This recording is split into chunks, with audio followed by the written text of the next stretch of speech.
Today, we drive the newest of the new Mercedes G-Wagens, the £180,000 G580 with EQ technology. A G-Wagon powered by batteries. But wait, hang on. Don't switch off yet, because I'm not just going to complain about weight and do 0 to 62 times. I'm going to take one of these cars properly off-road to see if it's still the G.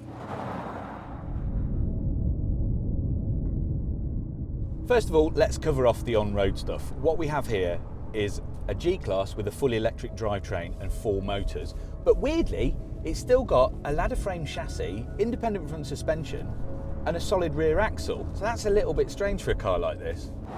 In that chassis is packed 116 kilowatt hours of battery, which should give you about 280 miles of WLTP range, which is not actually that much for such a big battery pack.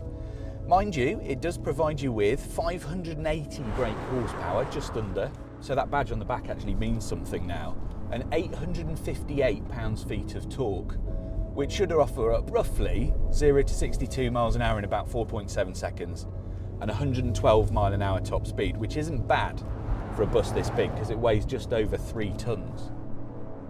But you know, when you're driving it, it just feels like a really smooth, really competent riding G-Wagon, like a modern G-Wagon should. It feels very much like a G63, which is a bit weird. You still get quite a lot of rustle from the big upright windscreen, and it's got that kind of slightly luxury feel.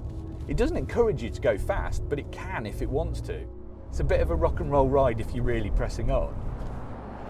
It's got a long travel throttle and quite slow steering, so even when you're driving quite fast, it's not a sports car. This has been made by people who seem to want it to feel very much like a G-Class. The weird thing is, it does everything you expect it to. So when you boot it, it actually makes like a V8 noise. It's called G-Roar, and it's a signature sound. So if I put my foot down a bit, so the power is instant. Listen to that. The power is very instant, but it's not shocking. It doesn't shove you back in the seat. It's like this car is super brawny rather than particularly nippy. And that noise is produced by a soundbar that lives under the bonnet, and you can switch it off if you want to. But I really like it, and I love the noise. And I usually don't like noises in electric cars. Woohoo! But generally, this is just like a G63, but a bit better. Which this isn't. But this, for me, is context, because this is what a G-Wagen means to me, not some Kensington High Street G63 wrapped in a gaudy colour. This is not your rap video G.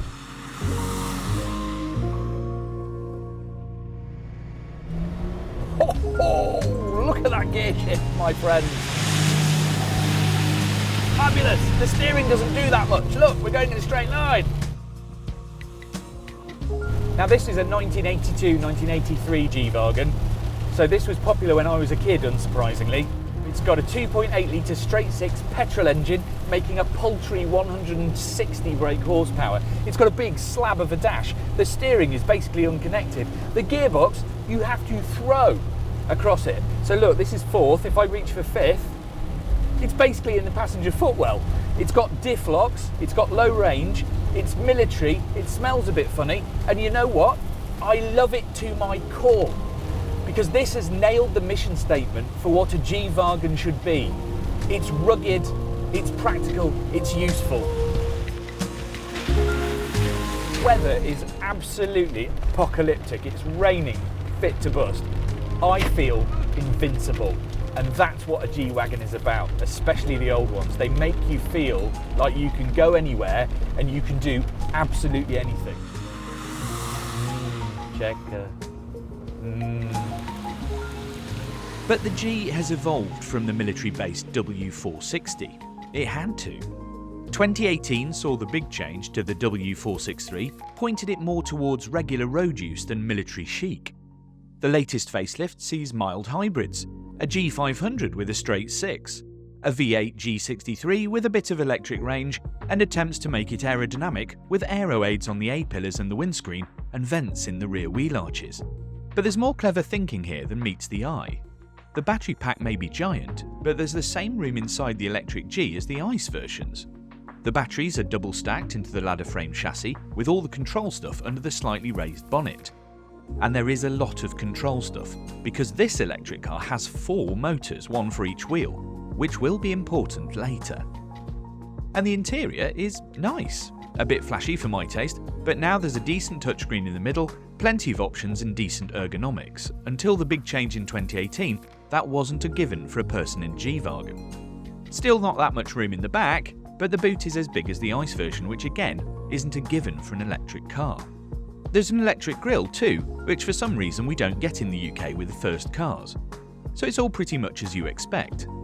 But that's until you get somewhere a little more, challenging. Now, there are the usual modes in this car, the Sport, Comfort, Trail and Rock, so they've got 2 off-road modes, but there is no Eco mode because Mercedes thought it probably wasn't appropriate in a car of this size and weight, which I think is quite clever. In a G-Wagen, you have a little off-road centre here in the middle of the dash, and it has diff locks, so you have front, centre and rear, and a low-range gearbox.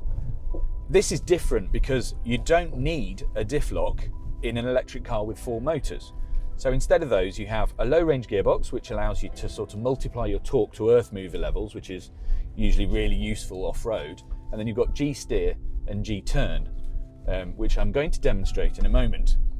But the thing about having 4 motors is that it gives you an incredible amount of finesse and control, where you would usually need a diff lock if one wheel was spinning and sort of sapping all your power.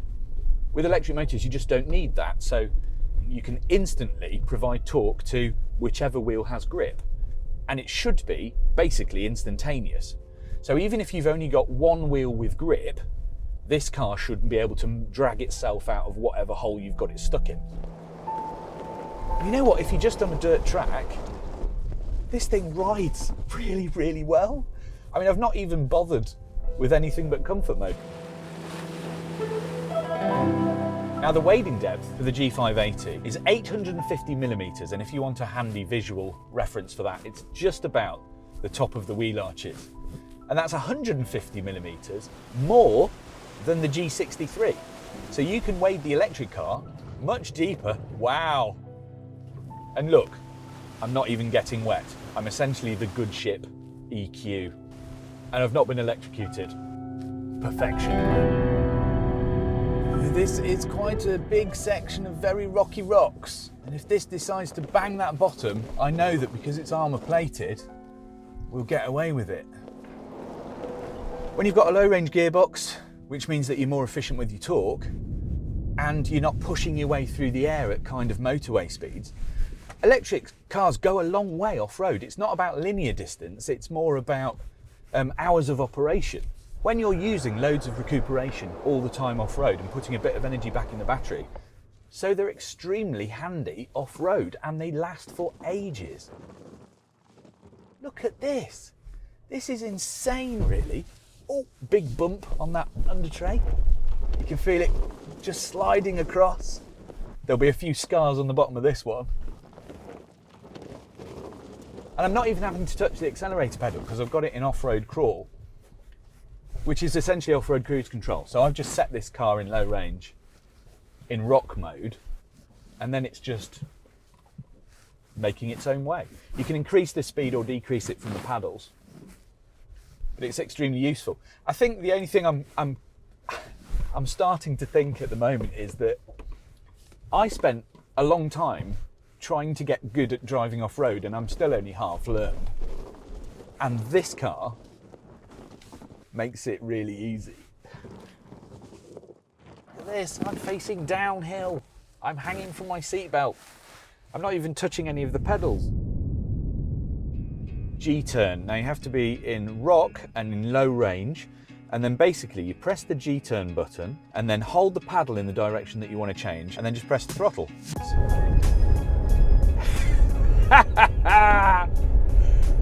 So you're basically overspeeding the outside wheels and then spinning the opposite direction with the inside wheels, which means the car just turns on the spot. It'll only do 720 degrees, so you can't just donut it forever. And technically, you're not allowed to do it on a public highway because it's illegal. Also because you'd wreck the tyres within about 2 goes.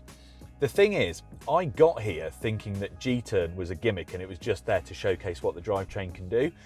I have now decided that I will use G-turn literally everywhere. That's awesome. And then you can just drive away. But there is another function of having 4 electric motors that I find really interesting, I think would be really useful off-road, and it's called G-steer. So if I press this button when I'm in crawl mode, essentially what it'll do is brake one inside rear wheel depending on which way I steer, and then overspeed the outside wheel, meaning that I'll do a super tight turn. You can turn around your inside wheel. Now this will operate up to about 25 kilometers an hour, but it means you can do super tight turns. It's absolutely awesome. If I was going to start doing off-roading properly, I'd still have a Lada Niva with a lift and lockers in it, because it would be fun and it would be cheap and it will be a bit more involving. In the same way that I'd have a cheap track car rather than taking a road legal supercar on a track. But you cannot deny that this is a proper G-Wagon. It can do what it says on the tin. And it's £4 cheaper than a G63. This might be my favourite G-Wagon, and yet it's the most bonkers. But, and it is quite a big but, the electric G had to be capable of more. It had to stand up to those pillars of G-ness, and some brilliant engineering brains have actually made sure of that. This car is pointless but astounding, and a showcase for what's actually possible. Thing is, I am now absolutely convinced that electric motors are better than internal combustion at off-roading. They're not more fun, but they are more capable and more finessed. This is a car that is absolutely gobsmacking and the best of its breed. It's just a big shame that so few of them are really going to be put to the test.